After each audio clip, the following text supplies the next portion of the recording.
పాపం పసివాడు మూగ బాలుడిపై 20 వీధి కుక్కల దాడి. నోరు తెరిచి అరవలేక నరకం చూసిన బాలుడు.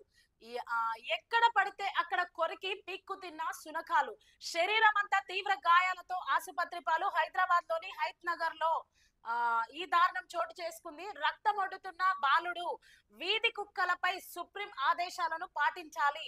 శునకాల తరలింపుపై దాఖలైన పిటిషన్ మీద హైకోర్టు స్పష్టీకరణ. సో ఒకసారి చూడండి.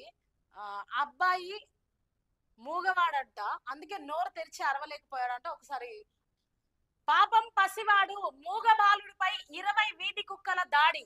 అరవలేక తప్పించుకోలేక నరకం. కొరికి పీక్కు తిన్న శునకాలు. తీవ్ర గాయాలతో ఆసుపత్రి పాలైన బాలుడు. హయత్ నగర్ లో ఈ ఘటన చోటు చేసుకుంది. నోరు తెరిచి అమ్మ అని కూడా పిలవలేని మూగవాడైన ఓ 8 ఏళ్ల బాలుడిపై ఒకటి కాదు రెండు కాదు ఏకంగా 20 వీధి కుక్కలు ఒకేసారి దాడి చేశాయి. సాయం కోసం కేకలు కూడా వేయలేని నిస్సహాయుడైన ఆ బాలుణ్ణి చుట్టుముట్టిన కుక్కలు.